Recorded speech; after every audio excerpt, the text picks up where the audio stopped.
My name is Rob Boochek, and I directed M for Masticate in the ABCs of Death.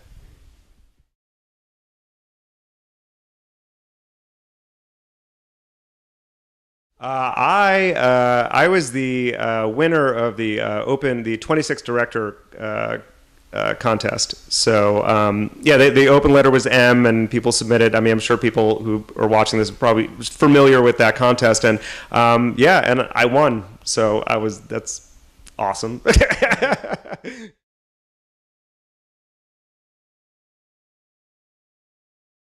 It's a lot based on the incident that happened in Florida where supposedly a guy on bath salts, he was supposedly on bath salts, but what he actually did was pin a dude down and eat his face off in broad daylight and then was shot. And so obviously it was based on that. But the real genesis of the story was the idea of, I was thinking, like, I know me and my friends, and if we were sitting around just getting wasted, drinking, and somebody threw a bag of bath salts on the table, some motherfucker's gonna do that. Oh, can I swear?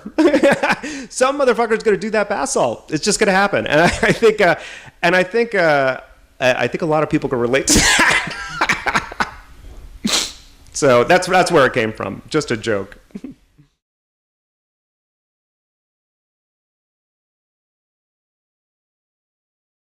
I kept the budget as cheap as possible. The most expensive thing I paid for was the rental of the cop costume in the end. But otherwise, I had shot. I'm a commercial director, and I shot a commercial for Google the week before. And the one thing I knew I needed was a street permit. So actually, we got our permit, but we snuck it into the Google budget, and we said it was pickup shots. And we had to describe the scene. And what we said is, like, it's a man running down the street, and he's checking his Google smartphone, and that was it. And we got the permit, and yeah, and then we shot the thing. We shot the thing using the Phantom camera, mostly at either somewhere ranging between 500 to 1,000 frames per second is what we shot it, and yeah.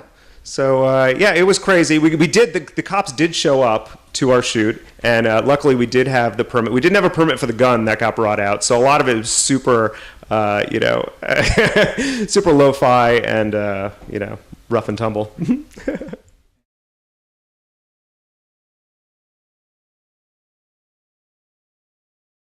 Right. Well, okay. When I concepted the thing, I knew that what I wanted to do was, I wanted to make it feel like you're subjectively in this guy's head, and I knew he was going to be smiling, and I wanted him to be euphoric, so I wanted the music to kind of correspond with what I thought was his kind of drug-induced high at the time.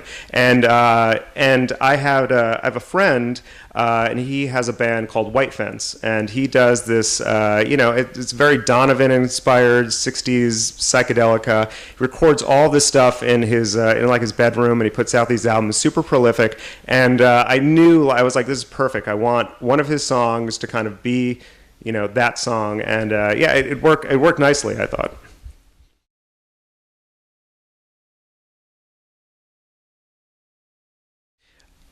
Well, I think what attracts anyone to working in horror is that you're able, as a filmmaker, you're able to kind of to be stylized in a way that a lot of other genres don't allow you to. And like if you were to do a drama and you wanted to inject, like, I think a lot of, like, visual style or audio style, sometimes it could come off like, in my opinion, sometimes it's a slippery slope because it could come off very pretentious or wrong, or you could miss the target very easily.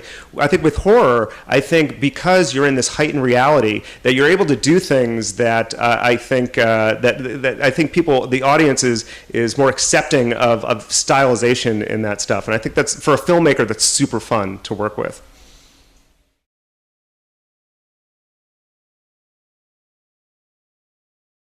Oh yeah, I mean, I think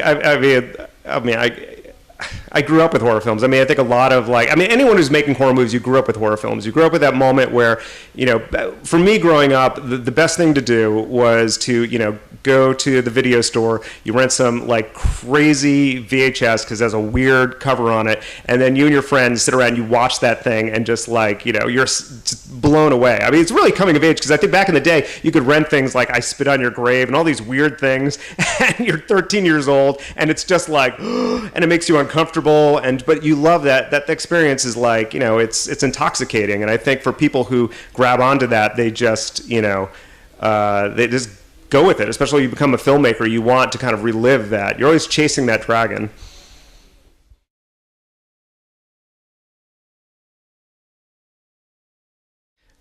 That's a tough one, but it usually comes down to two, and it really and these were the ones I think were most affecting on me. And oh God, to pick the one. All right, I'm gonna say my probably the one that really struck me, because this one I saw earliest and just blew my mind, was An American Werewolf in London. That was the one I think that set me on a path for like wanting to make movies. After that, I would say I have to say two. I have to say Evil Dead 2, because that one, when I saw that in high school, was another one where suddenly I was aware of what a director was. I was aware of like what I could see where someone could inject style and attitude. And between those two movies, that that really shaped the foundation for me.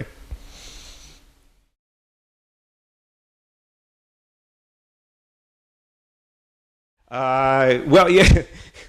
I say, truthfully, the next thing I have coming up next is I just shot which is really funny if you've seen Masticate. I have a Skippy peanut butter commercial coming out, which is the funny part is my lead actor is in it. So when you see this airing all over the place and you see him in this peanut butter commercial, you could think back at the fact that you saw him eating someone's face.